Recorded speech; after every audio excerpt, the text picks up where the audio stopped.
What was some of your best memories from the World Cup? After we lost singing on the bus, I had a great roommate, David Regis, lots of laughs. Just the guys, bonding together, winning games.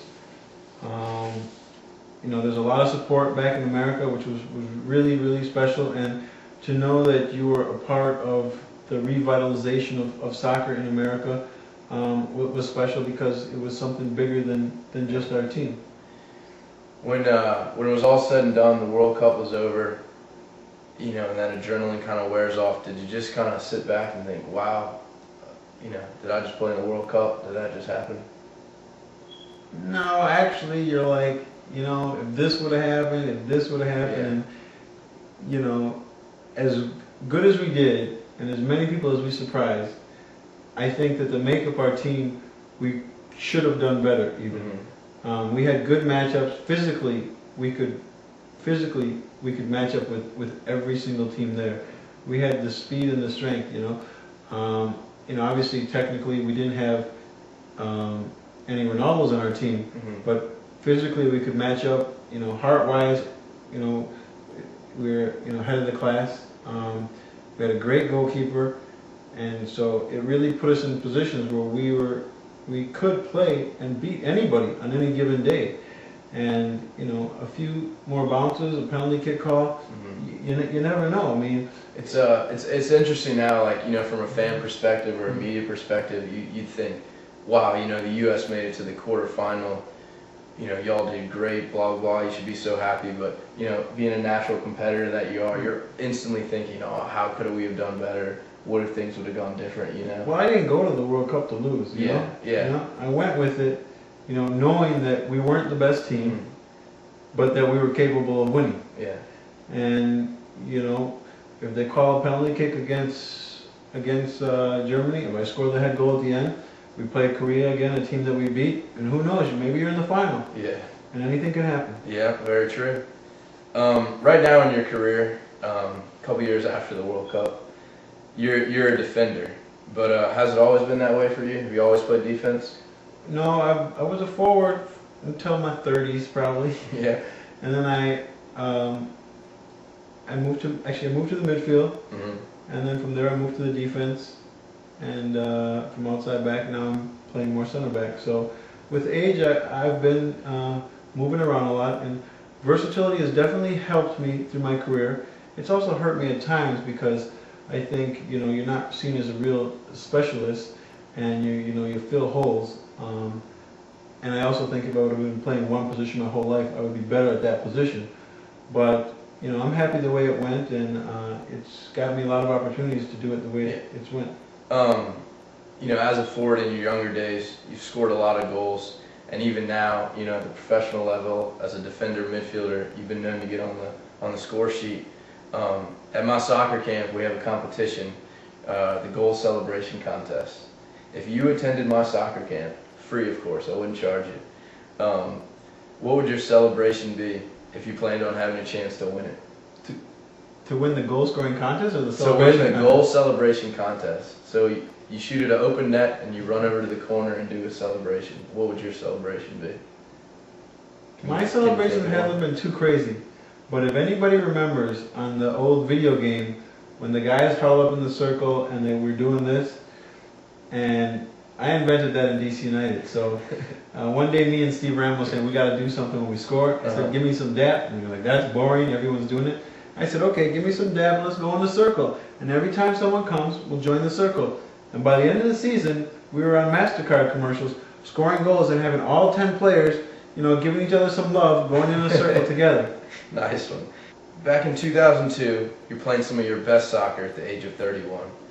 During that World Cup year, Sports Illustrated reported teams like Arsenal, Newcastle, Lazio, we're interested in paying transfer fees around $2.5 million for you. Do you believe the fact that you are a versatile player, which you said did hurt you a little bit, but do you believe the fact that you are versatile and willing to play different positions increases your overall value? I think it does. I mean, all those teams wanted me as a right back, mm-hmm. or a center back at the time. But being versatile, allowed me to get where I was.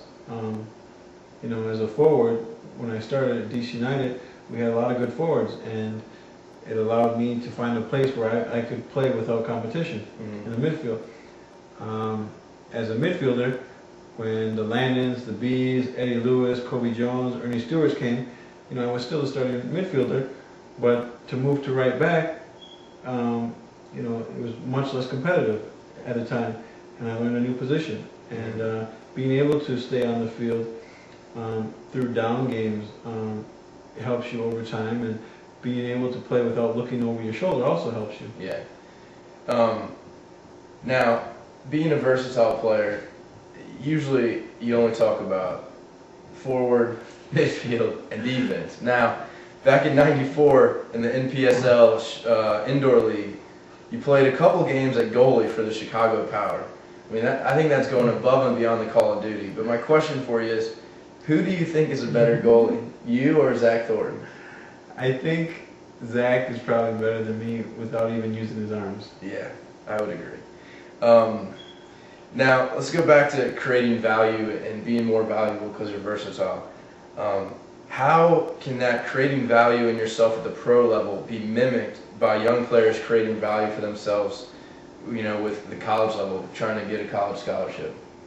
Well, first of all, when young players, enter a team or they want to play or they go to college, I think the first thing they have to do is prove that they're not a liability. And once you prove that you're not a liability, the coaches are not scared to put you on the field. And then once you're on the field, you have to start with the small jobs. And if you prove that you're not a liability and he gives you a small job, you have the rest of your college career to do the things that you can do, to score goals, to dribble against people. But he's not going to, no matter how good you think you are or how good you are, if he's worried that you can't track back, if he's worried that you're not going to be consistent, he can't afford to put you on the field. So the first thing is to get people to understand that you're a positive player, a positive person, and you're willing to do the stuff that doesn't matter, because then you basically you earn the chance to get on the field. And then once you're on the field, you have a lifetime. And I used to say this as a forward. When I came to MLS, I think Bruce Arena liked the fact that I was a hard worker. He trusted me. He knew that for 90 minutes I was going to be running and giving my all. And he put me on the field. And after that, I had 15 years to show everybody else what I could do. But the hardest thing for most people at any level is to get in the door. Before we finish up, Tony, your career's not over yet. You're 36 years old. You've been playing a long time. Had some unbelievable highlights in your career. What advice do you have for young players that want to take their game to the next level? I would just say, you really have to enjoy it, Growing up, me and my best friend, we were both national team players. We were both professional players. We were both from Minnesota, from a small high school. But at an early age of 10, we played, whether we could find kids in the block or we played 3 hours a day, 1 against 1. And I think if you enjoy it, it's not practice, it's not work. You're going to go play all the time. Whether you're playing soccer tennis, whether you're playing futsal, whether you're playing in the street, whether you're having a juggling contest in the basement.